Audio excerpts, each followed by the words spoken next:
1 to 6 na nagkaroon po tayo ng Sumba Dance Fitness sa Headquarters Sport Mechanized Infantry Battalion, no? Tuloy-tuloy po yan, araw-araw po yan. Yun nga, sa katulad na sinabi ko sa inyo, kasama ko po si PFC Hiniyan, no? Noon sa mga panahon na to. Tsaka may isa kaming part na nagsuma kami dun sa Mapunggaw, Lanao del Norte. Yan, doon tayo nagkandak ng Sumba. Kailan nga ba yun? Sumba natin, kalimutan ko Friday, no? Friday yan. Okay, yun nga, Friday nga po, no? Hindi siya sumasagot mo. Anyway, isa kayo lang yan. So yun nga, no? Nakikita nyo naman po ang ating kasunduluhan is patuloy na pinopromote po yung ating physical conditioning, no? Hindi lang po sa ating tropa, no? Pwede sa ating mga kababayan, hindi naman. Ito naman masyadong seryoso dyan. Okay, yan. Okay, so yan, from 01 to 6 June, yan Sumba po kami. Okay, so 03 June, no?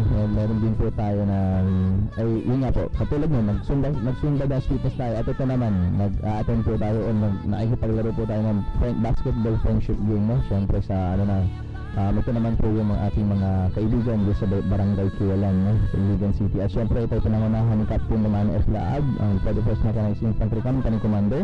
At syempre ang kanyang tropa na naglaro ng basketball. Okay.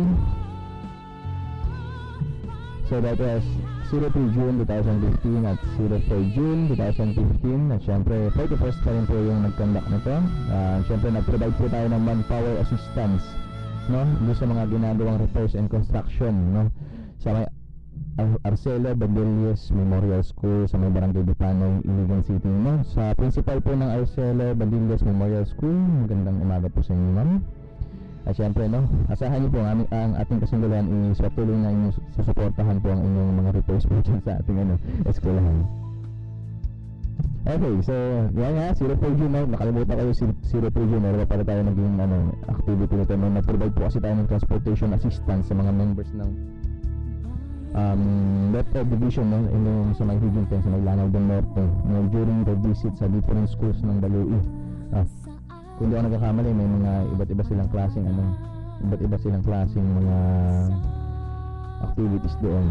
Yan. So that was 02. So hindi ko na mabanggit yung ibang din. So that was Wednesday.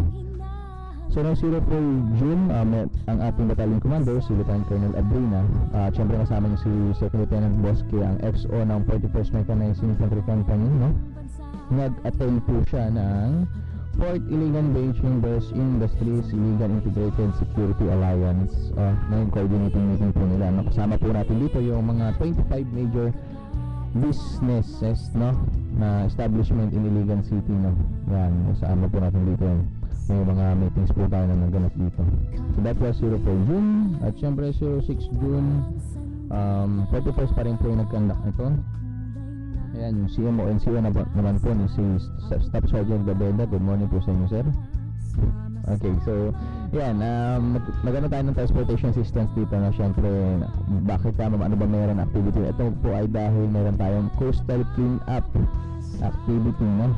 Diyan po sa may Centennial Park, Sitio Mapalad, Barangay Dalipuga, Iligan City. At syempre kasama po natin dito yung local government units ng Iligan City, which is led by Honorable Mylene Yang, ang ating Iligan City Councilor, no? Na syempre iba pang barangay officials, no? Ang ating Barangay Dalipuga, yan. Nagkaroon tayo ng clean up drive activity. Kung mapansin niyo po mga binabanggit ko, no? Katulad yung physical conditioning kami, kami ng mga basketball. Ayan, katulad nyo, napapansin nyo naman po sa sinasabi ko ngayon, we have a coastal clean up. Hindi lang coastal clean up po, syempre meron kaming clean up drive activities, no? Minsan sa minsan sa Mapunggaw, mga ganun na bagay. So makikita nyo talaga na hindi lang po talaga, kumbaga iba na yung ginagawa ng ating kasunduluhan sa ngayon. Okay, so 05 June, ayan, so that was Friday, no?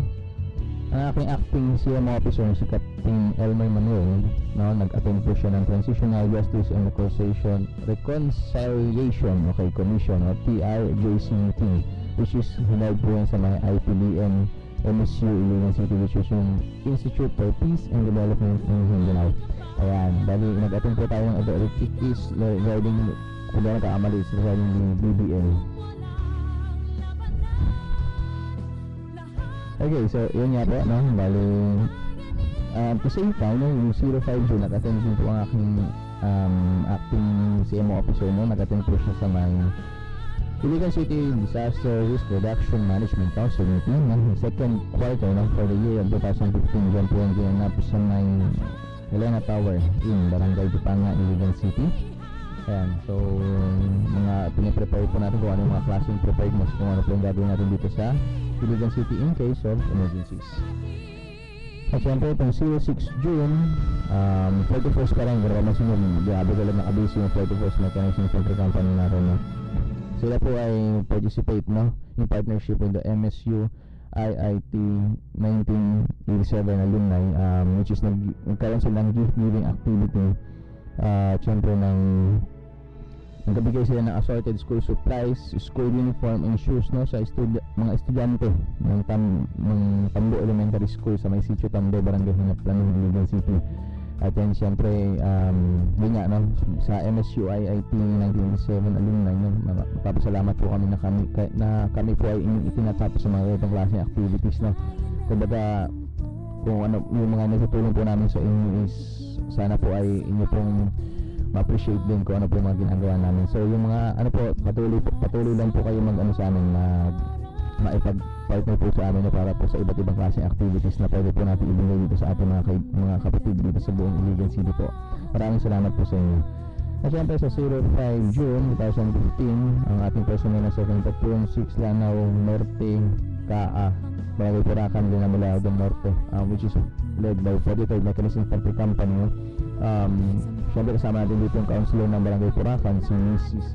Jonilyn Escalante, no? Nagkaroon tayo ng tree planting activity, no? Diyan saan natin. Syempre doon nagkakamali na kayo sila ng 25 na non-fruit bearing seedlings po yung mga kanilang itananim. Ayan, so ayan po yung updates ng 4th Mechanized Infantry Kalasag Battalion, no? From 01 to 06 June. No, syempre yun nga. Gusto ko sana kausapin si Kuya Steve, no? Siya yung naiwan sa battalion. So sana kung anong mga activities na meron yun doon, pero mukhang busy-busyhan naman to. Pero sige lang, okay lang po, no? So ayan po yung ating updates ng 4th Mechanized Infantry Kalasag Battalion. At syempre magbabalik po tayo sa ilang sandali. At syempre ng ilang batas po natin.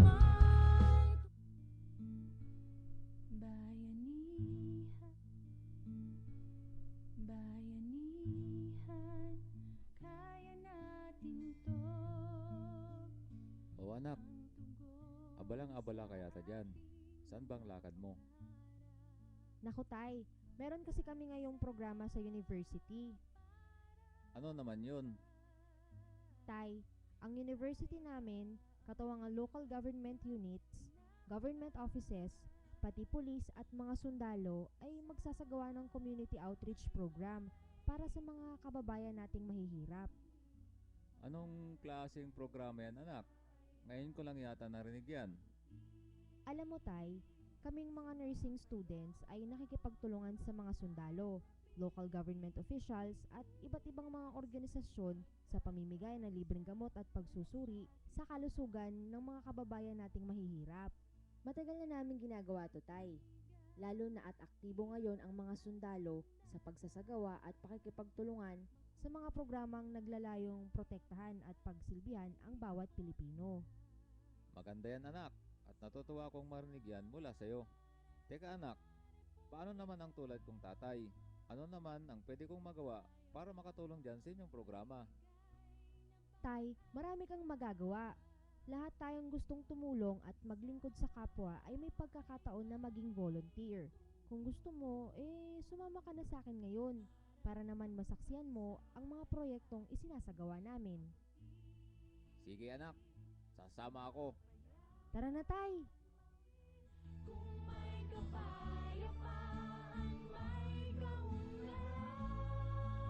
Magkaisa, magtulungan, magsama-sama upang matulungan ang ating mga kababayang nangangailangan. Ito na ang pagkakataon natin upang maiparamdam ang pagmamahal sa ating kapwa at sa ating bansa. Sa pagkakaisa, makakamit natin ang kapayapaan at kaunlaran ng bayan.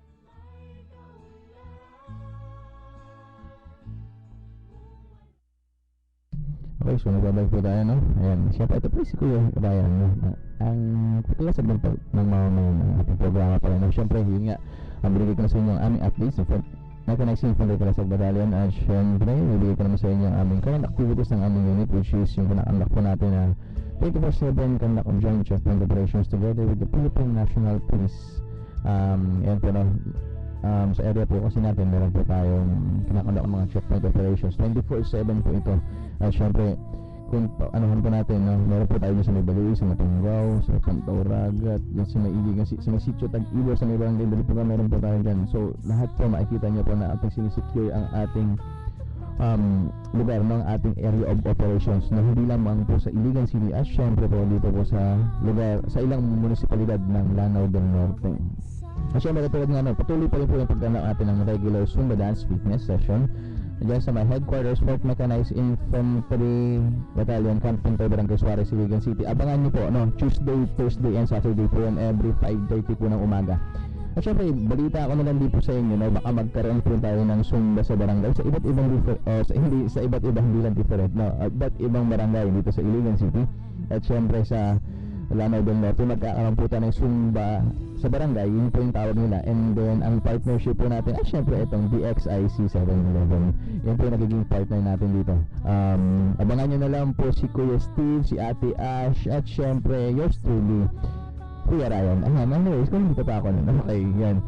Yun nga, bali medyo tayo nun. So magiging bisibisihan tayo. So kita-kita isa na po tayo sa ating sa ating Zumba Dance Fitness po sa iba't ibang klase barangay. Hindi ko lang alam kung anong uunahin natin, but tingnan na po natin Anyways, yan, gusto ko lamang po kayo na reminder panoorin niyo po yung TV program ng Philippine Army Bayanihan, which is ini-aired po yan sa UNTV Channel 37 every Saturday alas 8 hanggang alas 9 ng gabi. At syempre, like our Facebook page, syempre hanapin niyo po yung 4th Mechanized Infantry Kalasag Battalion, which is nag-hit na po kami ng 2,000 likes kung hindi ako nagkakamali. So, and counting pa rin po yan. So makikita niyo po yan yung mga aming updates, mga photos, mga announcement pag may mga examinations po tayo na kinakandak dito sa Iligan City mga halimbawa yung Philippine Army Aptitude Test Battery yan, makikita nyo po yung dyan. And then sa mga updates sa amin kung ano po yung pwede nyo makita doon sa natin, sa mga nagiging partner namin pwede kayong tumingin doon sa aming Facebook page at syempre promote ko na rin yung sa my 41st Mechanized Infantry Kulbahinam Company pwede nyo na rin pong i-like yung kanilang page. Inaantay ko na lamang po yung 42nd Mechanized at saka yung 43rd Mechanized na makagawa din sila ng sarili ng Facebook page. Ayan, so kaya bali yung 41st naman makikita nyo po dito mga iba't ibang klaseng activities nila. Ayan, so sa natin sa mga gusto maipag-partner sa amin, may mga queries po kayo, pwede nyo po kontakin kami dito sa number na ito, dito sa may 4th Mechanized Infantry Battalion, which is located at Camping Toy, Barangay Suarez, Iligan City. Ito po yung contact number 322-3434. At syempre ayun po yung telephone number namin. At syempre yung 0917-5944-64. Ayan po yung aming cellphone number. Ayan po.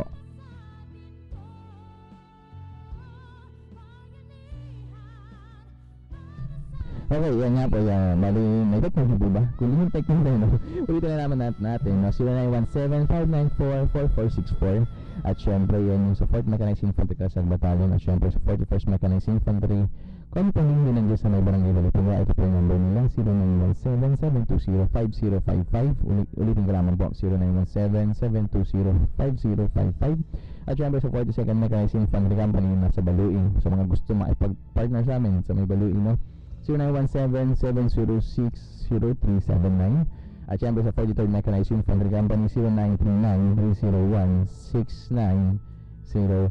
Ayan, kung napansin hindi global number nila, smart po yan 0939-301-6903. Ayan po yung mga contact numbers na pwede nyo pong kontakin kung gusto nyo may mga queries po kayo, ilang katanungan, lalo na po doon sa mga gusto mag-apply ng sundalo pwede nyo pong kontakin yan or visit our page yung 4th Mechanized Infantry Kalasag Battalion sa iba pang updates. Actually nag-post na po ako doon ng mga pumasa nitong nakaraang camera April 13 sa Tubod, Lanao del Norte.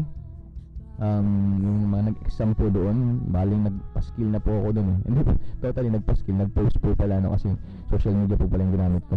Ayan, bali ayan po yung mga pumasa, makikita nyo na lang po doon so yun nga po, may mga queries kayo, kontakin nyo lang po kami sa ibang partners po namin. Pwede nyo pong pwede nyo pong tingnan yung aming Facebook page at saka yung kontakin po kami At syempre, ayun nga. So, ang kasama ko, si PFC Humilion po, mukhang ayaw talaga niya magsalita. No? Pero sige lang, okay lang. Mukhang seryoso eh. Anyways, sige lang po, okay lamang yan. Yun nga, maraming salamat po. No? So, before po tayo matapos kasi hindi ko masyadong ahabaan ngayon kasi yun nga, may gagawin pa po kami. Bali, ito na lang po, no? So, before po tayo matapos, no? Kasi since nang konti na lang yung oras, dapat 30 minutes lang naman po talaga ako. Alam niyo naman po yan. So, minsan talaga umaabot ako ng 1 hour pag marami ako hindi discuss. Yeah, pero kaya ko paabutin ng 1 hour. Pero yun nga, at least 30 minutes na kasi mayroon pa tayo mga ibang trabaho na gagawin natin, no? Kay Kuya Steve, no? Good morning sa'yo. Kung nakikinig ka, kay Ate Ash, na matulog pa. Good morning din sa'yo. Matulog ka pa. Anyways, yun nga. Maraming salamat din sa ating mga tagapakinig ngayon. Before po tayo matapos, no, in behalf of our Battalion Commander, Lieutenant Colonel Abrina, gusto ko lamang iwanan to sa ating mga partners, no, na maraming salamat po sa inyong lahat, no, na patuloy niyo po sinusuportahan ng 4th Mechanized Infantry Battalion sa ating mga ganitong klase activities, no, iba't ibang klase activities, which is tayo po ay naghahatid ng iba't ibang klaseng serbisyo dito sa ating mga kapatid, kaibigan, o sino pa mga ating mahal sa buhay, no, na ating binibigyan ng mga serbisyo dito po sa ating lugar, no. Maraming po salamat kasi po patuloy niyo kami sinusuportahan dito. At syempre kung wala po kayo, hindi po namin magagawa itong mga bagay na ito. Maraming salamat po. Syempre katulad po nung sa nagkaroon tayong gift giving, no, sa MSU IIT 1987 alumni, maraming salamat po talaga, no, na nakatulong tayo sa mga bata dyan sa Tangbo Elementary School. Maraming salamat po sa inyo. At syempre, no, gaya nga po ng sinasabi ko palagi sa inyo, no, syempre ito ang 4th Mechanized Infantry Class Battalion, Kuya Ryan, no, syempre naiwanan namin sa inyo na we are the guardians of peace